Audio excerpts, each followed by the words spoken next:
Fala galera, tudo bem com vocês? Eu sou Euclides e está começando o Despluga. Pode chegar, já vai deixando o seu like, compartilhando o vídeo com seus amigos e não se esqueça de se inscrever no canal. Quero falar para vocês que esse episódio é um oferecimento da Eniverse. Se você precisa de soluções de tecnologia para monitoramento, rastreamento, Monitrip ou serviço de atendimento SAC 0800, entre em contato com este número que está aparecendo aí agora no seu vídeo e você vai falar com um dos consultores da Eniverse, que é parceira nossa aqui no Despluga. Quero agradecer a minha equipe na mesa comandando tudo, Mari Cavalcante na produção, Fátima Nunes, porque agora eu vou falar do nosso convidado. O nosso convidado é formado em administração e em turismo, ele é formado em engenharia também e pós-graduado em gestão de negócios, né? Ele é empreendedor, empresário e ele também é pré-candidato a deputado distrital. Seja bem-vindo, Ricardo Caiafa. Tudo bem com você? Oi, Euclides, tudo bem? Muito obrigado pelo convite. Despluga, um sucesso, uma honra enorme estar aqui, muito feliz. E é isso aí. Contou um pouquinho do resumo da minha história, estamos muito bem, estamos aqui trabalhando e é um prazer estar com vocês. Que legal. Para que as pessoas conheçam o Ricardo Caiafa, fala um pouquinho sobre você, sua história. Ricardo Caiafa por Ricardo Caiafa. Ricardo Caiafa, né? Eu nasci em Juiz de Fora, uma cidade de Minas Gerais, e com 6 anos de idade eu vim para cá, vim junto com os meus pais. Meu pai veio transferido a trabalho, meu pai também é engenheiro, e logo depois eu ganhei aqui a minha irmã, a Vanessa, que é a única irmã que eu tenho, e aqui a gente construiu a nossa vida. Eu com 6 anos, meus pais trabalhando, construindo uma vida como uma vida trabalhadores comuns que estavam correndo atrás de ter um sucesso, e eu sempre tive uma vontade de ter a minha independência. Então, desde muito cedo comecei a trabalhar, comecei a correr atrás, nunca fui uma pessoa de esperar as coisas acontecerem. Então, sempre trabalhei, estudei e construí a minha vida aqui no Distrito Federal. Sou muito grato ao DF, sou muito feliz aqui, sou apaixonado por Brasília. E aqui eu construí minha vida como empregado, como empregador e agora como um pretendente a um cargo público aí na política. Legal. Você fala que o seu primeiro emprego foi aqui em Brasília. Como foi o seu primeiro trabalho aqui em Brasília? História legal. Eu tenho o meu primeiro trabalho e o meu primeiro emprego. O meu primeiro trabalho foi, curiosamente, dando aula particular em casa e na casa dos alunos, quando eu ia de bicicleta com 13 anos de idade. Então eu dava aula, anunciei no jornal, os classificados, que na época não tinha ainda a internet, e aí eu consegui dar aula durante um ano, dei aula para o pessoal, para os meninos, 2 irmãos gêmeos, uma menininha de 13 anos, a Larissa. E ali foi a primeira vez que eu trabalhei. E a partir dali, depois eu fui dar aula de cavaquinho. Já tinha aprendido a tocar o instrumento, então consegui dar aula de cavaquinho, consegui também ter o meu dinheirinho. Legal. E aí depois, o meu primeiro emprego mesmo foi na hotelaria, como camareiro. E a hotelaria foi o berço da minha vida profissional. Então, construí a minha vida e fui crescendo, trabalhando como camareiro, como recepcionista, depois eu virei gerente e fui construindo minha vida dentro da hotelaria aqui, assim que começou a minha vida profissional. Ah, legal. E quando que aconteceu na sua vida a questão do negócio? Qual foi o seu primeiro negócio? E por que você decidiu empreender?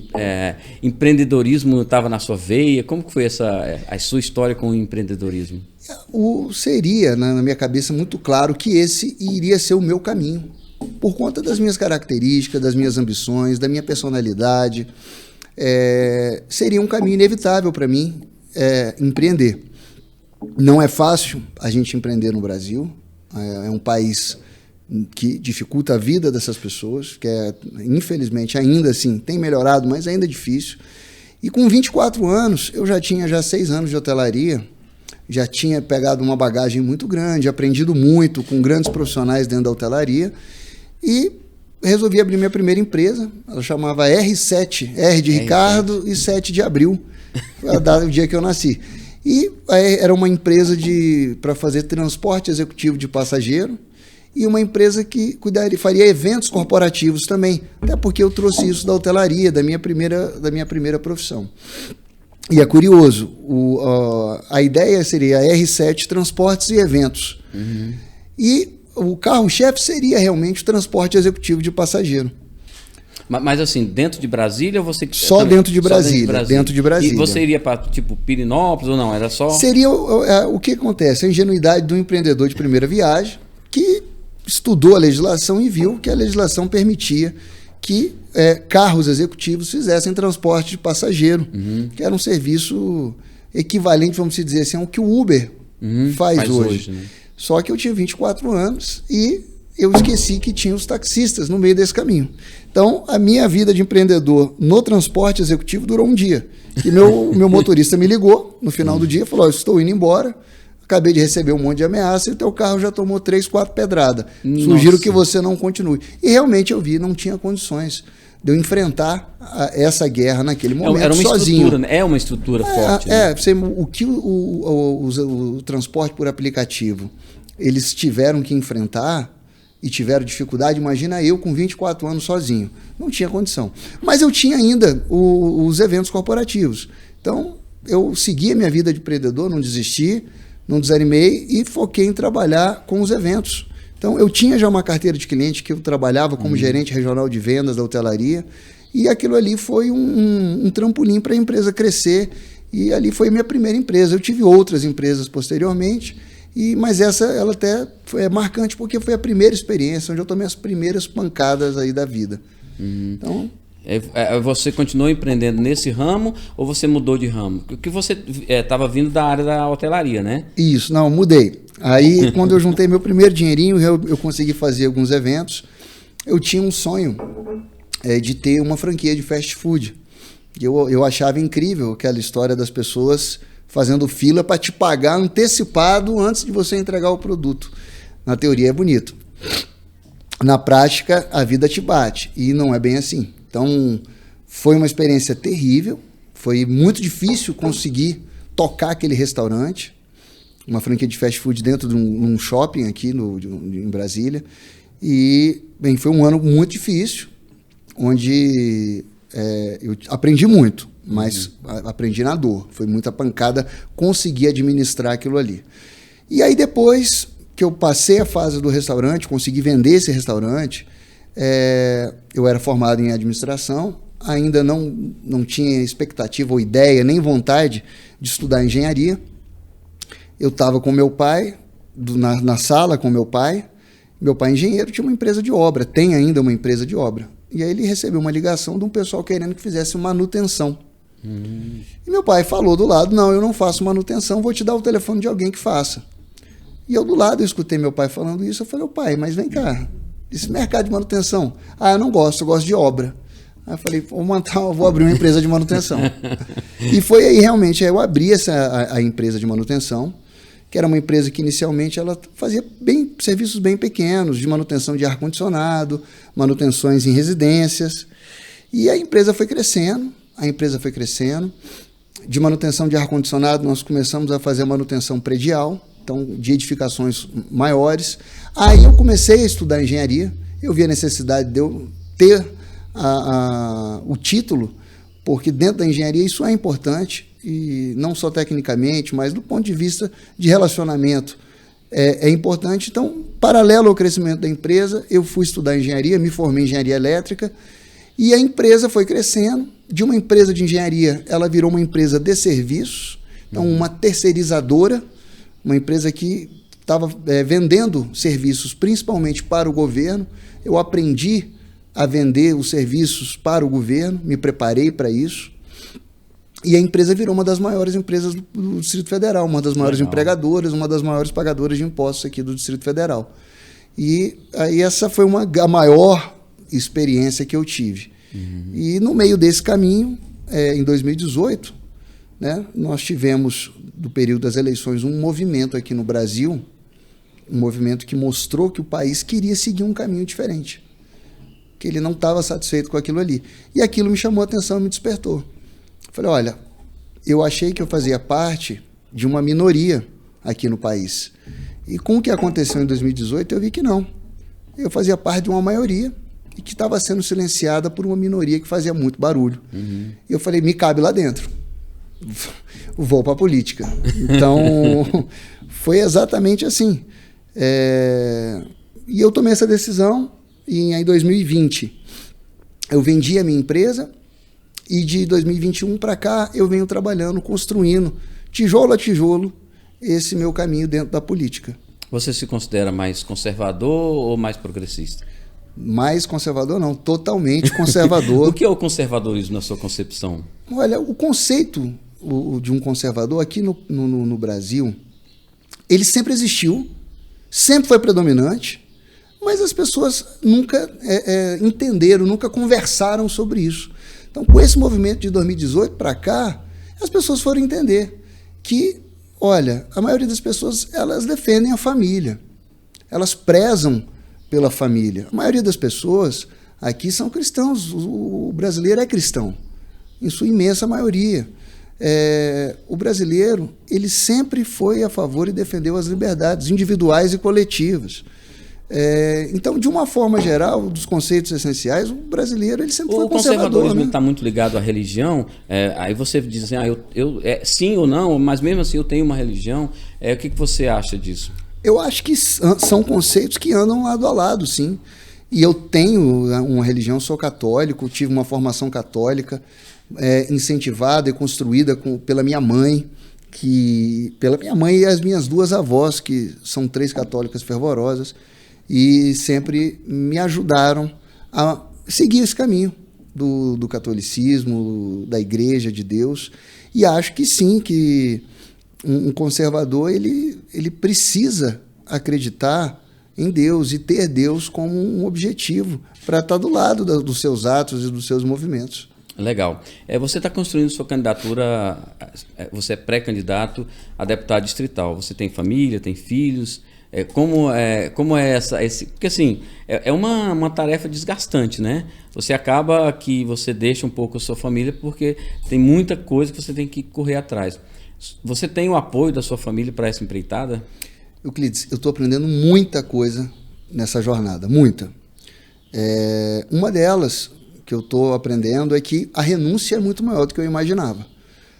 Estar onde eu estou, fazer o que eu estou fazendo, colocando meu nome à disposição da população do Distrito Federal, trabalhando de forma honesta, numa pré-campanha honesta, te exige uma renúncia maior do que eu poderia, muito maior do que eu poderia imaginar. E a primeira pessoa que eu conversei quando eu tomei essa decisão foi a minha esposa. Eu sou casado com a Luciana. Ela é mãe dos meus 3 filhos. É o Júlio César, que tem 4 anos. E eu tenho um casal de gêmeos de 8 meses. Caramba, que legal. De 8 meses. Então, você imagina o tamanho... Essa pergunta, você falou, você está com apoio? Olha, tem que estar. Se eu não tivesse, não conseguiria estar tocando. Porque desgasta, demanda uma renúncia enorme. A minha esposa tem sido uma fiel, leal e grande companheira nessa empreitada, me ajudando muito. Não só com os meninos, mas segurando a onda da casa, segurando a minha onda, porque não é todo dia que a gente chega em casa feliz da vida e satisfeito. São dias desgastantes. A política, por maus políticos dentro da política, quem está entrando hoje e tem boa vontade paga um preço alto, porque as pessoas... elas estão cansadas, as pessoas estão surradas, as pessoas estão de saco cheio de maus políticos, de mentira, de promessas que não são cumpridas. E não é fácil você estar ali no dia a dia e às vezes você toma umas pancadas das pessoas, e eu entendo, não é culpa delas, é culpa dos maus políticos que construíram isso. E isso te desgasta. Você acha, né? que os políticos... há um preconceito contra político? Não acho que é preconceito, eu acho que as pessoas têm, de forma justificada, uma raiva acumulada. Toda vez que você vai abrir a internet, você vai ver um telejornal, toda vez é um problema. Graças a Deus, nos últimos 3 anos e meio, nós tivemos uma mudança muito grande no governo federal, com o presidente da República, Jair Bolsonaro. A gente diminuiu a quantidade de problema que a gente via, mas no governo do PT toda semana era um escândalo, toda semana era desvios, corrupção, e as pessoas... Não é preconceito porque é justificado a raiva delas, é justificável, as pessoas têm razão para estar de saco cheio, de estar com a cara virada para o político. Porque muitos deles construíram essa imagem ruim da política, né? Mas tem bons políticos, isso que me fez ter vontade. Existem bons políticos? Muitos bons políticos. Né? Tem muitos bons políticos, tem muita gente que trabalha. A minha deputada federal é a deputada federal Bia Kicis. Essa mulher, ela me fez realmente acreditar que dentro da política tem espaço para boas pessoas, para pessoas honestas. Principalmente pessoas que trabalham, porque ela trabalha. Ela trabalha muito. A Bia trabalha o tempo inteiro. Um dos motivos de você ter escolhido o PL foi por conta da deputada Bia Kicis, do presidente Bolsonaro? Foi, sem dúvida, e isso é até um ponto que eu reforço, que é importante que as pessoas saibam, porque tem muito político que ele entra num partido sem nem ler ou ver o que aquele partido acredita, o que ele está defendendo. Ele já entra no partido com a negociação futura de algum cargo. Então, eu não tenho apreço com ninguém, eu não tenho acordo com ninguém.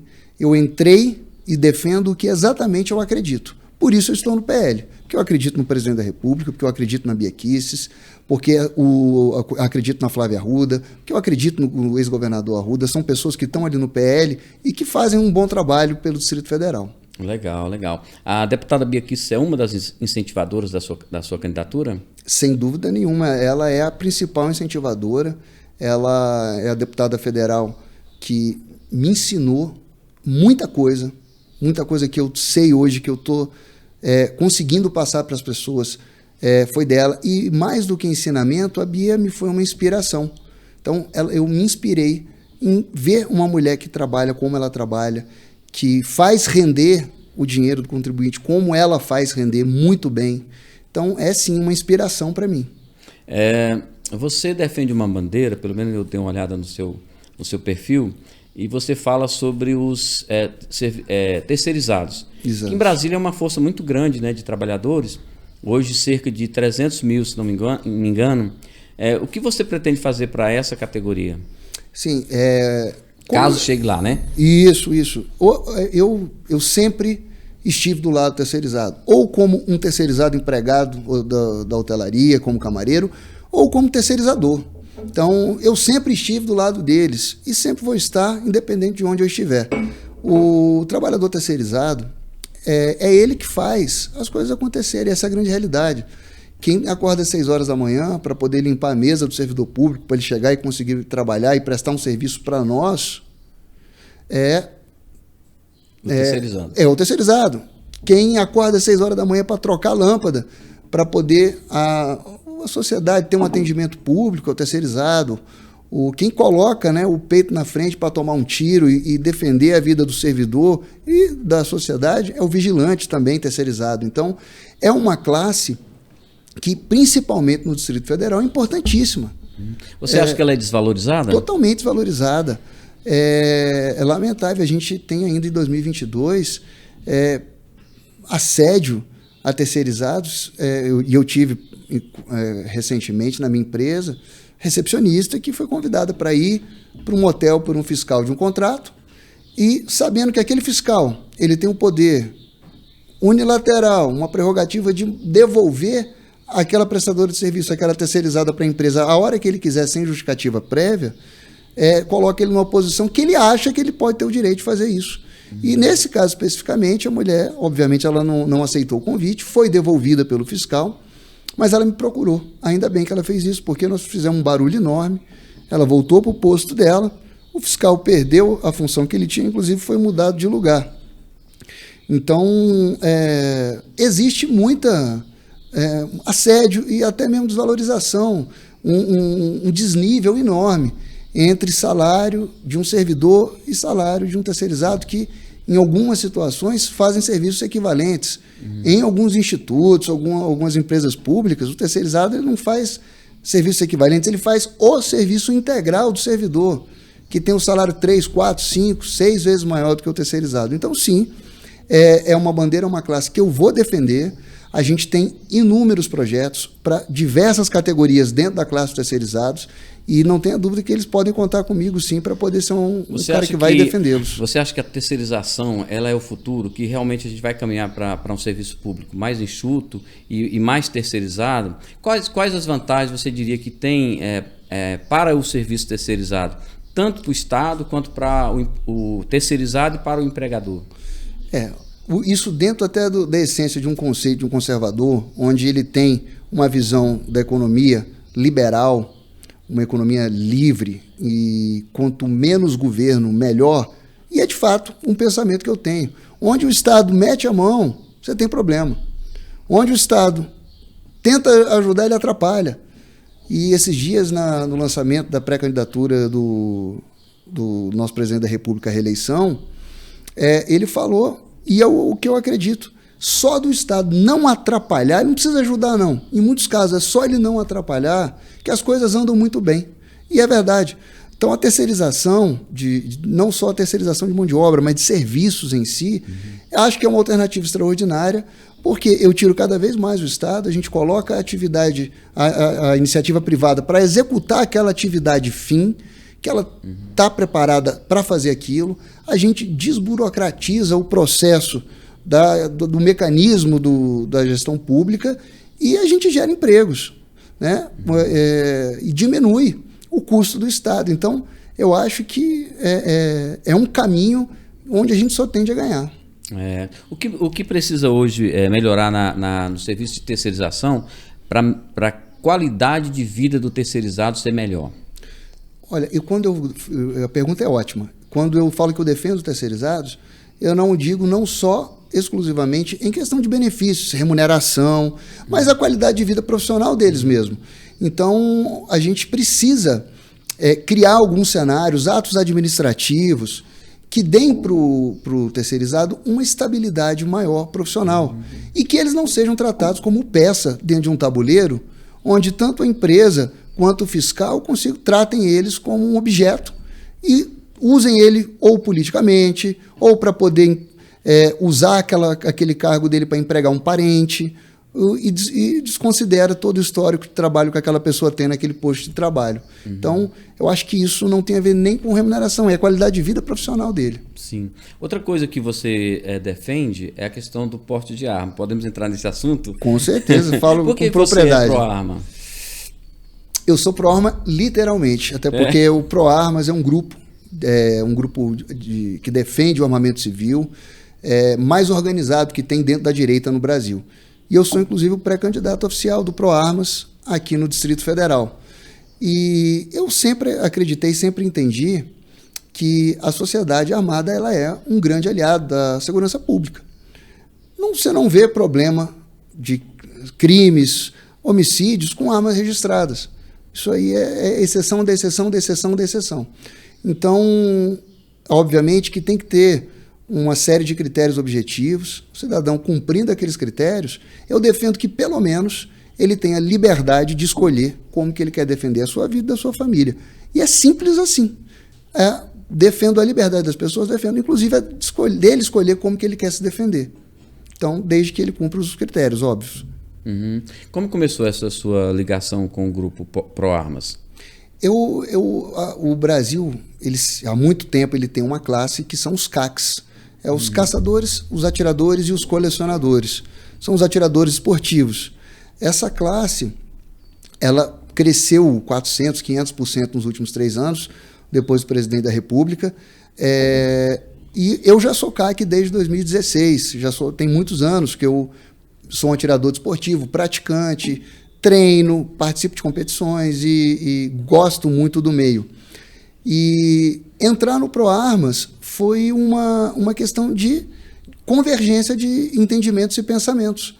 O Marcos Polon, ele é o idealizador desse movimento, e eu os procurei e demonstrei meu interesse de participar, porque entendia que o Pró-Armas era um grupo muito organizado, um grupo muito sério, e eu também, uma pessoa séria, que acreditava e acredita nas mesmas coisas que eles acreditam, e que tinha tudo para dar certo, e deu. Então a gente tem uma relação muito boa.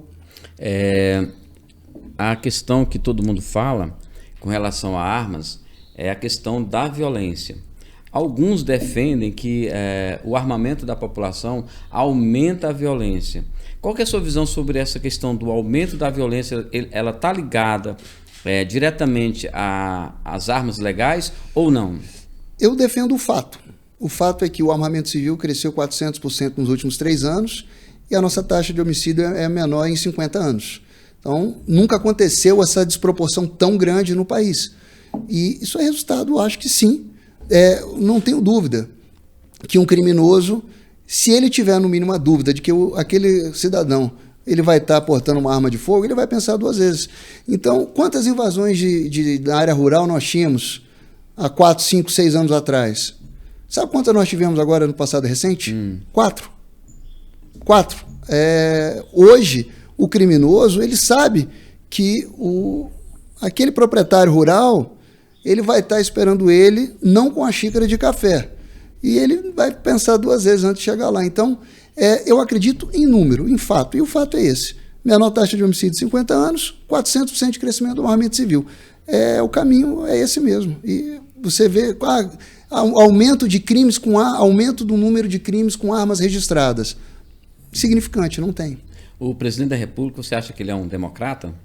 Totalmente. Eu nunca vi um político do Poder Executivo defender a liberdade das pessoas mais do que ele. Nunca vi isso. Uhum. Você esteve visitando um restaurante comunitário. O restaurante comunitário está dentro das suas prioridades no possível mandato? O restaurante comunitário ele é uma realidade fundamental dentro das cidades aqui do Distrito Federal. A gente tem uma realidade que quem está na rua, quem está fazendo o que eu estou fazendo, consegue ver. Quem está em casa não vê. Mas a realidade das pessoas está muito dura. As pessoas estão passando fome, as pessoas estão passando necessidade, tem um caos generalizado da nossa saúde pública no Distrito Federal, é uma unanimidade de reclamação das pessoas. E quando eu faço uma visita na cidade, eu procuro sempre ir nos pontos onde eu consiga conversar com as pessoas para poder ouvi-las, para poder entender quais são as necessidades dela.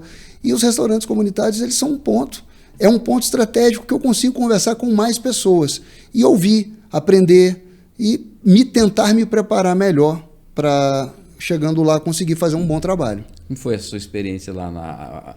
A comida estava boa, o sabor, o tempero? Olha, já comi várias vezes em várias regiões, não tenho o que reclamar, fui bem atendido, a fila andou rápido, a comida boa, não tenho o que reclamar. Espaço para sentar, uma estrutura organizada, mas o mais importante que a comida foi eu ter condições de ouvir as pessoas, conversar com as pessoas e ver, porque as pessoas que vão lá são pessoas, em sua grande maioria, que têm alguma necessidade, estão com problema de desemprego ou com maus empregos e estão passando alguma dificuldade. E ali é bom para a gente ouvir a população e entender, na prática, como que as pessoas estão reagindo a esse momento político, a esse momento de eleição, e tem sido um aprendizado enorme para mim. É um ponto interessante de se conhecer. Legal. Qual que é o seu projeto, seu plano, sua bandeira principal, caso você chegue à Câmara? A defesa dos trabalhadores terceirizados, sem dúvida nenhuma, ela tem que estar numa pergunta como essa em primeiro lugar na minha resposta, porque te garanto e te falo com propriedade que não tem ninguém mais preparado para poder defender o terceirizado do que eu.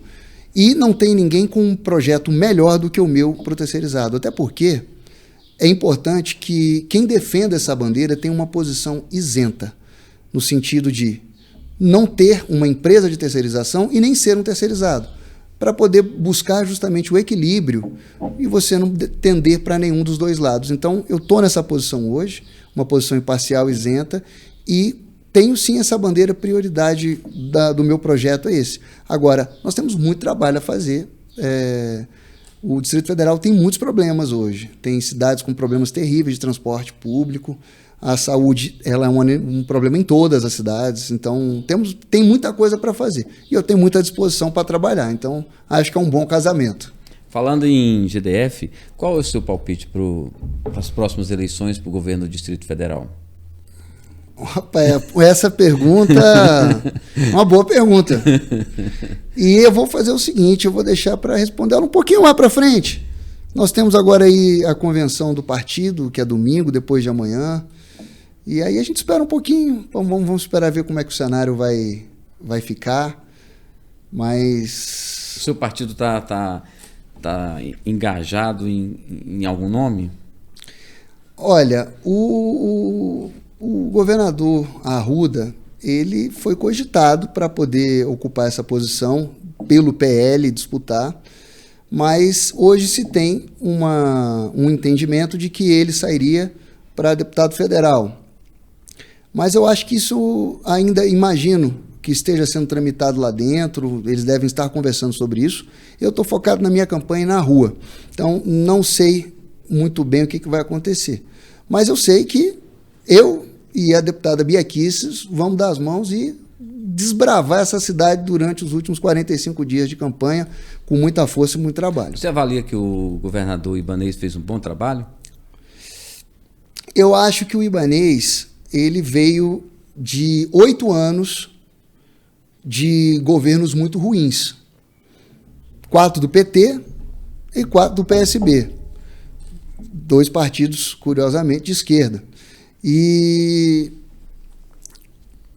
é mais fácil apresentar, aparentemente, um bom resultado quando você vem de 8 anos muito ruins. Se ele tivesse feito um governo pós o governo de 2006 do Arruda, acho que ele teria visualmente uma avaliação muito ruim. Eu acho que ele fez, sim, alguns bons trabalhos, mas a gente tem muitas deficiências ainda, principalmente na saúde, né? Então... Você acha que a saúde foi deixada de lado? Eu posso te passar a impressão real, que é a impressão da rua, das pessoas, e as reclamações das pessoas. Que, sem dúvida nenhuma, a saúde hoje ela é o principal ponto de reclamação dos moradores do DF. Então, falta de médico, falta de estrutura, uma dificuldade muito grande de organização, de gestão da pauta da saúde. Em primeiro lugar, é o maior ponto de reclamação das pessoas. E na prática, eu posso falar, também concordo com elas e acho que sim, é um ponto delicado e que tem gente morrendo por conta disso. Como será o seu, caso você chegue à Câmara, como será o seu atendimento, como você vai atender a população? Como você pretende abrir um canal de comunicação com a população? Porque o deputado distrital aqui em Brasília é diferente dos outros estados, né? Isso. Os outros estados têm a prefeitura, tem os vereadores, tem toda uma estrutura mais voltada para a comunidade. Aqui a gente não tem, a gente tem o governador, tem as administrações e tem o deputado distrital. Como você pretende suprir essa necessidade dessa população que precisa desse político para ajudar em algumas questões locais? Simplesmente atendendo o pedido das pessoas, que é o quê? Você veio aqui, pediu apoio, você ganhou, volta. Vem aqui de novo, vem perguntar, vem ver. E isso acho que é um pecado muito grande da maioria dos políticos que estão hoje lá. Porque eu estou na rua e eu estou vendo, as pessoas estão chateadas porque as pessoas não voltaram mais. Então, vou ter um gabinete aberto e falo com as pessoas que no meu gabinete vai ser igual foi na minha empresa. Minha sala não tinha porta. Então, as pessoas têm, inclusive, essa terceirizada que foi assediada, ela, simbolicamente, ela só teve coragem de falar comigo porque ela viu que a minha sala não tinha porta e ela se sentiu à vontade para isso. Mas não só ter um gabinete acessível, mais importante do que isso, eu sou empregado do povo. Eu tenho que ir para poder perguntar para eles, na cidade deles, o que está acontecendo. Então, eu pretendo fazer um trabalho em campo, não só dentro votando ali dentro da Câmara, no plenário.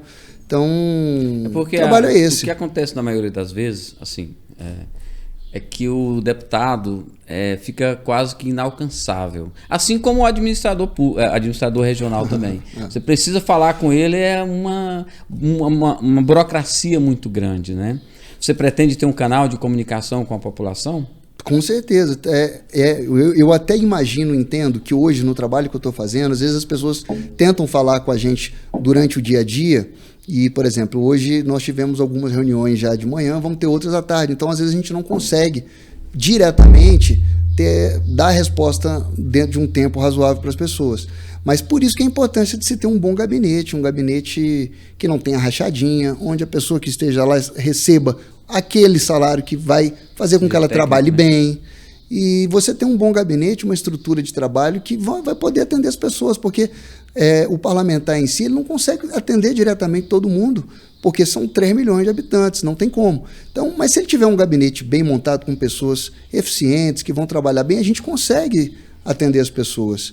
E você indo a campo, indo na casa das pessoas, na cidade delas, também ajuda muito a gente melhorar a qualidade do nosso trabalho. A equipe quer fazer alguma pergunta? Não? Então, todo mundo quer fazer alguma pergunta? Bom, então eu vou continuar aqui. Bora. Vamos lá. Qual o seu palpite para as próximas eleições presidenciais? Assim, o que você acha que vai acontecer nessa disputa aí que parece estar bem dividida, né? Aqui no Distrito Federal, na rua, não está dividida. Aqui o Distrito Federal ele tem um lado. E esse lado é o mesmo que o meu, do presidente da República, Jair Bolsonaro. E eu não tenho dúvida que, pelo que eu vejo na rua, o Distrito Federal, aqui não tem segundo turno, não. Aqui o Bolsonaro ganha. A gente não tem uma noção de como que estão nos outros estados. Mas a imagem que eu tenho é de que onde o presidente vai, tem uma multidão absurda. Nas motocicletas, nas andanças dele, nas idas às feiras. Então, existe sim um movimento muito grande de pessoas que entendem que o presidente da República é a melhor alternativa para nós. Então, eu não tenho dúvida em relação ao meu palpite. Acho que o presidente ganha sim e nós vamos ter mais 4 anos aí com o Jair Bolsonaro no poder. Você acompanha futebol? Acompanho, sou flamenguista. Eu ia perguntar qual é o seu time do coração, Ricardo. Um flamenguista de 38 anos, que é a minha idade, ele merece respeito, porque ele já sofreu muito. O de 38 anos, lá quando eu tinha 10, 12, nós passamos muita dificuldade, 15, com 20 anos. Nós sofremos muito com anos horríveis.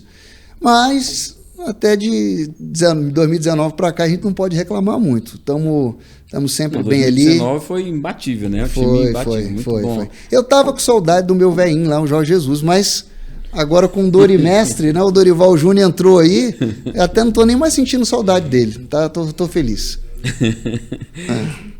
Estamos em ano de Copa do Mundo, né? Você acha que o Brasil tem alguma chance? Como você vê já que você acompanha futebol, né? Como você vê as nossas possibilidades ali no Catar? Olha, eu vou te ser muito sincero. Eu não tenho acompanhado de perto a seleção. Eu acho até que, de uma forma geral, o futebol ele ficou um pouco chato de um passado recente para cá. A gente tem poucos jogadores ali, um excesso rigoroso de regra e norma, e o pessoal burocratizando o futebol deixou ele um pouquinho mais chato. E assim, até por conta do meu trabalho dentro da política e o tempinho que eu tenho no meu coração, eu estou guardando para o Flamengo. E eu não estou sabendo muito bem como que está a seleção hoje em dia. A seleção ela sempre vem forte. O Neymar, ele é um cracaço de bola. Você gosta do Neymar? Eu acho que o Neymar ganha jogo sozinho. Se você botar ele lá com mais 10 pernas de pau, é capaz dele ganhar se ele estiver bem. Então, a seleção sempre vem forte, né?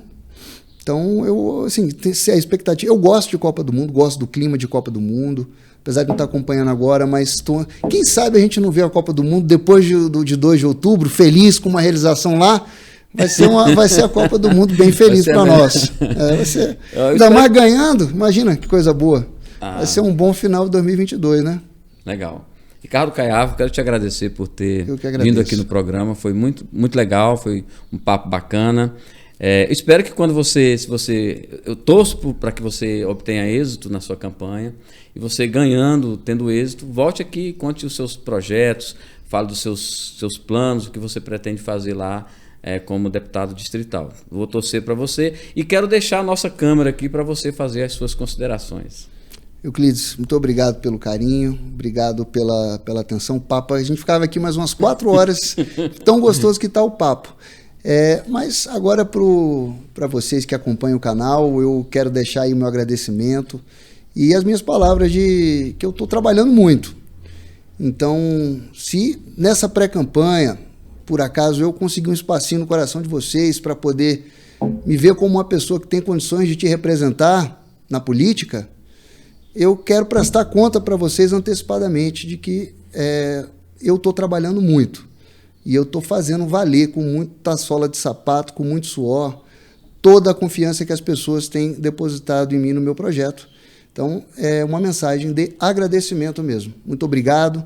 Siga o canal aqui, que é maravilhoso. Eu vi que a Bia veio aqui recente e a Bia, ela está de mão dada comigo, firme e forte, junto com a direita, junto com o presidente da República, Jair Bolsonaro. E estamos aí trabalhando firme e forte pelo DF e pelo nosso país. Muito obrigado a todos. Obrigado, Ricardo, por ter vindo aqui. Eu que agradeço a sua presença aqui. A Bia esteve aqui, sim, foi muito legal. Papo bacana com ela. Quero agradecer a você também que esteve conosco até agora. Não se esqueça de se inscrever no canal. Deixa o seu joinha aí pra gente. Se você viu o papo até agora, deixa o joinha, porque o papo foi bom. Deixa o seu joinha aí pra gente. Eu vou ficando por aqui. Agradeço a equipe, todos que estiveram aqui. Muito obrigado. A gente se vê no próximo episódio. Obrigado, fui!